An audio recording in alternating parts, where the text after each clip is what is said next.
Shalom Bapak Ibu Saudara-saudari yang terkasih. Berjumpa kembali pada pagi hari ini di dalam program Renungan Pagi untuk merenungkan firman Tuhan yang akan menjadi kekuatan bagi jiwa kita. Untuk itu sebelum kita merenungkan kebenaran firman Tuhan, mari kita tenangkan hati, kita berdoa. Bapa, kami bersyukur untuk pagi hari ini kami dapat memasuki lagi minggu yang baru.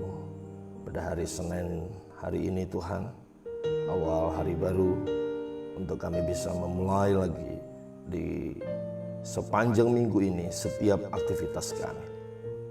Untuk itu ya Tuhan, biarlah kami terus melandaskan kehidupan kami kepada firman-Mu, sehingga kami tidak tersesat, namun kami menjadi pribadi-pribadi yang beroleh hikmat daripada Tuhan untuk dimampukan menjalani hari-hari kami. Jamah kami dengan Roh Kudus-Mu Tuhan, buka mata hati kami agar seluruh kehidupan kami pusatkan hanya kepada merenungkan firman-Mu. Di dalam nama Yesus kami sambut firman-Mu pada pagi hari ini. Amin. Bapak, Ibu, Saudara-saudari yang saya kasihi, topik kita pada pagi hari ini saya hendak mengajak kita merenungkan satu bagian daripada firman Tuhan yang terambil dari Efesus pasal yang kedua, ayatnya yang ke-10. Efesus pasal yang kedua, ayatnya yang ke-10. Mari kita baca bersama. Karena kita ini buatan Allah, diciptakan dalam Kristus Yesus untuk melakukan pekerjaan baik yang dipersiapkan Allah sebelumnya. Ia mau supaya kita hidup di dalamnya. Sekali lagi saya bacakan buat kita. Karena kita ini buatan Allah, diciptakan dalam Kristus Yesus untuk melakukan pekerjaan baik yang dipersiapkan Allah sebelumnya. Ia mau supaya kita hidup di dalamnya. Saudara-saudara yang saya kasihi, membaca ayat ini maka sejatinya kita harus meyakini bahwa kita ada di dunia ini, kita ada sebagaimana kita ada untuk satu tujuan yang pasti, untuk satu panggilan yang pasti, yakni Allah telah mempersiapkan sesuatu yang harus kita lakukan di dalam hidup ini. Ya, karena tidak hanya kita sebagai buatan Allah diciptakan dalam Kristus Yesus untuk melakukan pekerjaan baik, namun ternyata kita telah dipersiapkan. Ya, pekerjaan-pekerjaan baik maupun kita telah dipersiapkan Allah sebelumnya. Dan tujuan Allah jelas, Ia ingin kita ada di dalam rencananya. Saudara-saudari yang saya kasihi, namun seringkali yang terjadi adalah keraguan menghadang kita. Ya. Seringkali keraguan menghadang kita, dan ketika melihat kepada rencana Allah, kita kemudian mulai mempertanyakan banyak hal. Terlebih ketika kita jatuh di dalam berbagai-bagai persoalan, tantangan hidup. Ya, seringkali kemudian kita mulai memikirkan, ya, kita mulai lagi mencari apakah betul ini adalah rencana Allah, apakah ini sudah sesuai dengan apa yang Allah ingin aku lakukan. Saudara-saudari yang saya kasihi, kepada firman Tuhan ini jelas, ya, karena Dia yang telah menetapkan, merencanakan, semestinya kita tidak perlu ada keraguan. Namun keraguan selalu saja ada di dalam realitanya. Saudara-saudari yang saya kasihi, keraguan selalu bersifat merusak. Keraguan selalu bersifat merusak. Ya, membuat kita kehilangan kepastian, sulit mengambil keputusan. Itulah keraguan, saudara. Ya, serta keraguan itu seringkali dapat menghambat kemampuan kita untuk bersekutu dengan Allah. Dan terlebih lagi, kita tidak mampu melihat hikmat yang ada di dalam dirinya. Hikmat yang kita perlukan agar kita bisa menjalani tugas panggilan atau rencananya yang mulia tadi, saudara. Itulah sebabnya pada pagi ini saya memberikan renungan kita saat keraguan menghadang. Ya, apa sikap kita yang kita miliki pada saat keraguan datang menghadang? Nah, saudara-saudara yang saya kasihi, keraguan biasanya menghampiri kita pada saat kita sedang dalam pergumulan, ya, dalam keadaan tekanan-tekanan tertentu. Pikiran dan hati mulai mempertanyakan esensi dirinya. Semalam ketika saya hendak mempersiapkan renungan pada pagi ini, saya baru membuka laptop untuk mulai mengetik bahan untuk apa yang menjadi renungan pada pagi hari ini. Tiba-tiba ada seorang ibu mengetok rumah saya, ya, dan memohon agar saya datang ke rumahnya untuk mendoakan anak pertamanya, seorang pemuda yang menurut saya begitu gagah badannya, kuat, namun dia sedang sakit, sudah 5 hari sakit, saudara. Ya, sakit, tidak bisa hidup tenang, ya, dia merasa perasaan gelisah, saudara. Ya, bahkan 5 hari dia tidak tidur. Ya, betapa menderitanya sang pemuda ini. Dan ketika saya datang, dan saya tidak buru-buru datang untuk mendoakan dia, karena akibat ketertekanan itu, saudara, membuat dia sesak. Dan dia merasa bahwa badannya sakit, tetapi dia tidak tahu apa yang menyebabkan dia sakit. Tentu saja orang tuanya sudah berpikir yang aneh-aneh, saudara. Namun saya melihat anak ini, dia berada di dalam satu situasi depresi yang begitu berat. Sehingga di awal bagian pertama sebelum saya mendoakan dia, saya mengajak dia untuk berbicara. Saya mulai berkata kepada dia bahwa engkau tidak boleh meragukan Tuhan dalam hidupmu. Alhasil, saudara, apa yang terjadi, rupanya anak ini baru saja dia memutuskan untuk berhenti dari pekerjaan yang telah membuat dia tertekan jiwanya. Dia merasa dalam pekerjaan itu dia dihina, dia ditekan dengan sebuah target pekerjaan yang mungkin dia tidak mampu mengejarnya. Itu yang membuat dia kemudian tertekan, saudara. Nah, perhatikan baik, saudara. Ketika keraguan datang, itu membawa ketakutan, kekhawatiran. Itu akan menghilangkan sukacita di dalam kehidupan kita. Sekali lagi, keraguan bersifat merusak dalam hidup kita. Ya, ada banyak orang ketika keraguan menghadang, dia mulai mempertanyakan banyak hal tentang kebenaran-kebenaran. Bapak, ibu, saudara-saudari yang saya kasihi, kepada anak muda itu semalam saya mengatakan, Tuhan mengasihi engkau. Tuhan punya rencana bagimu. Kalau hari ini engkau mungkin merasa gagal di dalam pekerjaan ini, itu bukan berarti dunia sudah selesai bagimu. Tidak. Allah punya rencana bagimu. Pagi ini saudara dengar baik firman Tuhan. Ketika keraguan datang menghadang, semestinya kita semakin teguh di dalam iman kita kepada Tuhan. Tidak perlu goyah, saudara. Tidak perlu goyah. Nah, pagi ini saya hendak kita melihat kembali bagaimana ada 3 bagian dalam hidup kita, atau dalam area pertanyaan-pertanyaan kebenaran yang seringkali menghinggapi kehidupan kita pada saat keraguan menghadang. Dan saya ingin saudara memperhatikan ketiga hal ini, saudara. Dan darinya kita harus mengambil sebuah keputusan bahwa kita berhenti bersikap salah, namun kita memiliki sikap yang benar daripada apa renungan firman kita Tuhan pada pagi hari ini. Ya, renungan firman yang kita renungkan pada pagi hari ini itu akan meneguhkan kita bahwa kita tidak perlu lagi ragu. Nah, area pertama yang seringkali banyak orang bertanya ketika keraguan datang, mempertanyakan kebenaran. Yang pertama biasanya orang bertanya, apakah Allah senantiasa mengasihi aku? Sama seperti mungkin di dalam hati anak muda ini semalam. Apakah Allah sungguh-sungguh senantiasa mengasihi aku? Ya, Bapak, ibu, saudara-saudari yang saya kasih, tentu saja kita percaya bahwa kasih Allah yang kekal itu, ya, firman Tuhan berkata dia mengasihi kita dengan kasihnya yang kekal. Ya, itu sangat tak terbatas bagi kita. Amin, saudara. Sangat tak terbatas. Ya, kita percaya bahwa kasih sayang Tuhan yang besar pada kita pada saat bahkan keadaan apapun. Namun yang sering terjadi, seringkali kita hanya memahami kasih sayang Tuhan atau kasih penyertaan Tuhan pada saat keadaan rohani kita mungkin baik-baik saja. Ini persoalan. Seringkali kita merasa bahwa Tuhan mengasihi aku hanya pada waktu ketika kita mengalami semuanya sepertinya everything is okay. Semuanya baik-baik saja. Tapi ketika situasi keadaan berjalan tidak sesuai dengan keinginan kita, tekanan, persoalan terjadi seperti apa yang dialami oleh pemuda ini. Bagaimana? Apakah kita masih taat? Apakah kita masih percaya bahwa Dia mengasihi kita?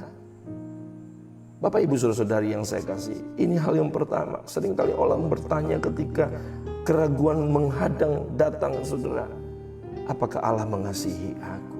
Apakah Allah mengasihi kita? Bapak ibu saudara-saudari yang saya kasih, kita harus memahami bahwa kasih-Nya pada kita tidak akan pernah terpengaruh oleh perilaku kita. Tidak pernah. Mungkin kita berubah tidak setia, mungkin kita melakukan banyak ketidaktaatan, Allah tetap mengasihi kita. Kita dapat meyakini akan hal ini, saudara, karena firman Tuhan berkata di dalam Roma pasal 5 ayat 8, saudara, demikian ya. Roma pasal 5 ayat 8 berkata demikian, Allah menunjukkan kasih-Nya kepada kita oleh karena Kristus telah mati untuk kita ketika kita masih berdosa. Berdosa atau keberdosaan adalah sebuah keadaan berada di luar perlindungan Tuhan, berada di luar lingkaran anugerah Tuhan, berada di dalam sikap perilaku menentang Tuhan, artinya sedang tidak taat. Itulah keberdosaan, terpisah ya. Namun oleh karena Kristus telah mati, kasih-Nya kepada kita itu adalah perwujudan yang kekal, bahwa Dia tidak melihat keadaan kita sedang ada di mana, namun Dia memiliki kasih kekal bagi setiap kita yang percaya kepadanya. Selama kita mempercayai Dia sebagai pribadi yang dapat menyelamatkan, menebus dosa kita, maka kasih itu tersedia bagi kita apapun keadaan kita. Inilah yang disebut dengan anugerah yang ajaib yang Allah sediakan bagi orang-orang yang Dia kasih ya. Sekali lagi, itulah anugerahnya yang ajaib. Allah mengasihi kita justru ketika kita sedang memberontak terhadap Dia, justru ketika kita sedang berada di luar pemeliharaannya. Dia datang mencari kita, Dia datang mencari yang terhilang, Dia datang untuk menyelamatkan kita. Jadi kalau kita bertanya pada saat keraguan datang menghadang, apakah Allah mengasihi aku? Ya, Allah mengasihi engkau. Dengar baik, apapun keadaanmu pada pagi hari ini, Allah mengasihi engkau ya, Allah mengasihi engkau. Allah mengasihi engkau. Hal yang kedua, pada saat keraguan menghadang, saudara, seringkali ada banyak orang mempertanyakan, apakah Allah telah mengampuni saya dari ketidaktaatan saya? Apakah Allah telah mengampuni kita dari ketidaktaatan kita? Ini seringkali yang kita pertanyakan ketika kita berubah tidak setia, saudara. Kita berubah tidak taat, saudara. Kemudian kita mulai bertanya, oh Tuhan, apakah Engkau mengampuni ketidaktaatanku ini? Bapak ibu saudara-saudari yang saya kasihi, kita tahu bahwa Allah berjanji untuk mengampuni kita. Amin, saudara. Bila kita mengakui dosa kita, namun seringkali kita sulit percaya bahwa kita telah diampuni. Ini yang jadi persoalan, saudara.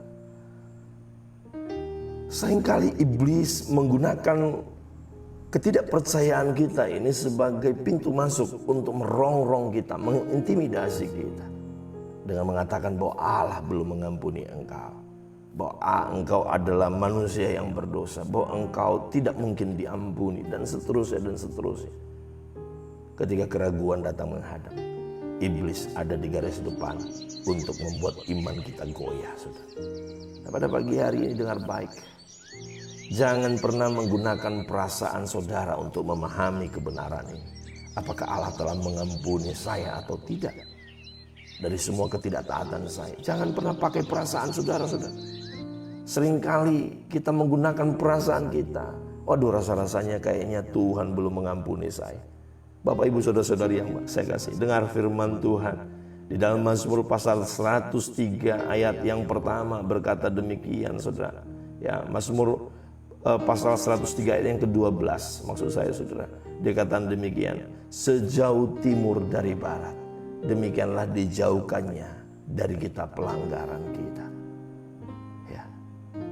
Kalau kita melihat di dalam Mazmur 103, di sana dikatakan bahwa Allah berfirman bahwa sejauh timur dari barat. Bayangkan, saudara, demikian jauhnya kita dari pelanggaran-pelanggaran kita. Itulah gambaran dari pengampunan yang Tuhan berikan. Sebuah pengampunan yang sempurna, saudara. Pengampunan yang tidak dapat dilakukan oleh manusia siapapun yang ada di muka bumi ini. Pengampunan yang datang dari pribadi yang kekal. Pengampunan yang diberikan karena dasar kasih dan anugerahnya bagi kita. Bapak Ibu Saudara-saudari yang saya kasih, Allah telah mengampuni kita dari segala ketidaktaatan kita. Dan bahkan Dia menjauhkan segala ketidaktaatan kita itu dalam bentuk pelanggaran-pelanggaran kita, bagaikan dari timur ke barat jauhnya. Ini hal yang kedua, pada saat saudara mengalami keraguan, percayalah bahwa Allah telah mengampuni engkau dari segala ketidaktaatanmu. Hal yang ketiga, seringkali yang kita tanyakan pada saat kita mengalami keraguan, ketidakpastian di dalam hati kita, di dalam pikiran kita. Seringkali kita bertanya, ya, kita berkata bahwa apakah Allah telah memanggil saya? Ya, apakah Allah telah memilih saya sesungguhnya? Apakah sebenarnya aku ini ada di dalam satu rencana yang benar atau tidak? Dengar baik pada hari ini. Allah sesungguhnya telah memanggil kita untuk melayani Dia. Ini kebenaran yang harus kita pegang, saudara. Allah di sorga atau Bapa memanggil kita, anak-anaknya, untuk bersama-sama dengannya melakukan karyanya. Itu yang menjadi renungan kita pada pagi hari ini. Ya, Dia memanggil kita untuk melakukan karyanya di bumi ini, untuk melakukan berbagai tugas pelayanan yang wajib. Sekali lagi, wajib sebenarnya. Kalau kita memahami panggilan itu, wajib kita lakukan di dalam segala aspek kehidupan kita. Entahkah kita sebagai seorang anak, pelajar, mahasiswa, suami, istri, karyawan, hamba Tuhan, ya apapun. Apapun saudara pada hari ini, Allah punya tugas panggilan yang khusus bagi saudara. Tentu saja sesuai dengan talenta dan karunia yang telah Allah percayakan ke dalam diri kita masing-masing. Jadi saudara, Allah telah memanggil kita. Seringkali kita dihinggapi keraguan dan kita mulai bertanya-tanya tentang siapakah kita, siapakah aku di dalam dunia ini, siapakah aku di dalam rencana Tuhan. Ya, saudara, mengapa seringkali keraguan itu datang pada saat kita mulai mempertanyakan panggilan Tuhan? Yaitu karena seringkali kita berubah tidak taat. Seringkali kita menganggap keterbatasan kita itu adalah sebuah alasan untuk menghindar dari panggilan Tuhan. Sekali lagi, seringkali kita menggunakan keterbatasan kita sebagai alat pembenaran diri kita untuk menghindar dari panggilan Tuhan, menghindar dari tugas panggilan Tuhan. Jangan, saudara. Inilah yang pernah dilakukan oleh Musa ketika Allah hendak memanggil dia. Yang seperti apa dicatat di dalam Keluaran pasal 40 ayat 1. Apa kata Musa, saudara? Ketika Allah memanggil dia dan Musa berkata, Tuhan, aku ini tidak pandai bicara. Dahulu pun tidak, dan sejak engkau berfirman kepada hamba-Mu pun tidak. Sebab aku ini berat mulut dan berat lidah. Perhatikan baik, saudara. Allah tidak butuh kemampuanmu, Allah tidak butuh kehebatanmu, Allah tidak butuh kepintaranmu, Allah tidak butuh kepandaianmu, saudara. Ya, yang Allah butuh adalah hatimu yang taat. Ketika engkau berkata, Tuhan, aku menaati panggilanmu dalam hidupku. Ya, aku sesungguhnya telah engkau panggil, engkau ciptakan untuk sebuah panggilan. Maka segala keterbatasan kita akan Tuhan tutupi semua itu dengan ketidakterbatasan. Akan Tuhan mampukan melampaui segala ketidakterbatasan kita. Akan melampaui segala keterbatasan kita. Allah akan menyatakan ketidakterbatasannya, ya, kuasanya yang tak terbatas, kemampuannya yang tak terbatas. Itulah yang akan memampukan kita melampaui setiap keterbatasan kita. Saudara-saudari yang terkasih, pagi hari ini dengar baik firman Tuhan. Allah berkata bahwa Dia telah memperlengkapi kita dengan segala sesuatu yang kita perlukan untuk melakukan pekerjaan yang telah ditetapkannya bagi kita, saudara. Untuk itu, ketika keraguan datang menghadang, tetap miliki iman yang teguh kepada Tuhan. Amin, saudara. Mengapa, saudara? Karena Allah sesungguhnya telah mempersiapkan kita untuk satu maksud yang mulia. Mari sekali lagi kita membaca Efesus pasal 2 ayat 10, ya, yang menjadi landasan renungan kita pada pagi hari ini, yang membuat kita akan semakin diteguhkan pada saat keraguan datang menghadang. Kita berkata, mari sama-sama baca. Karena kita ini buatan Allah, diciptakan dalam Kristus Yesus untuk melakukan pekerjaan yang baik yang dipersiapkan Allah sebelumnya. Ia mau supaya kita hidup di dalamnya. Bapak, Ibu, saudara-saudari yang saya kasih, saya ingin kata kita ini diganti dengan nama saudara. Dan mari kita baca bersama-sama kembali, ya, mari kita menyebutkan nama kita masing-masing pada saat kata kita ada di dalam bacaan kita. Mari sama-sama kita baca sebagai satu klaim iman bahwa ayat ini, firman Tuhan ini terjadi di dalam hidup kita. Mari kita baca. Karena Marda ini buatan Allah, diciptakan dalam Kristus Yesus untuk melakukan pekerjaan baik yang dipersiapkan Allah sebelumnya. Ia mau supaya Marda hidup di dalamnya. Tuhan mau supaya saya dan saudara hidup di dalamnya. Amin, saudara. Jadi jangan pernah tidak taat kepada panggilan Allah dalam hidup kita. Amin. Jangan pernah. Lawanlah keraguan dengan iman. Karena iman adalah lawan dari keraguan. Pagi ini, yang manakah dari dua hal ini? Apakah saudara teguh di dalam iman, atau saudara sedang menghadapi tantangan daripada keraguan? Mari saudara, ini semua akan menggambarkan kondisi kehidupan saudara. Namun demikian, mari kita tetap menyatakan iman kita kepada Yesus sebagai Tuhan yang telah memanggil dan memilih kita. Amin, saudara. Menjadi bagian dari rencananya bagi dunia ini, agar setiap orang yang percaya, ya, menerima Yesus sebagai Tuhan dan Raja, dan bahkan kehidupan mereka diselamatkan bagi kemuliaan Tuhan. Sekali lagi, hadapi tantangan keraguan dengan keteguhan iman percaya kepada Tuhan. Bapak, Ibu, saudara-saudari yang saya kasihi, demikianlah firman Tuhan bagi kita pada pagi hari ini. Kiranya firman Tuhan pada pagi hari ini meneguhkan dan menguatkan kita untuk bisa menjalani sepanjang hari ini, bahkan di sepanjang minggu ini, kita akan melihat kasih penyertaan Tuhan yang tak habis-habisnya di dalam kehidupan kita. Amin, saudara. Tuhan Yesus memberkati, dan mari sekali lagi kita berdoa untuk kebenaran firman Tuhan yang telah kita terima pada pagi hari ini.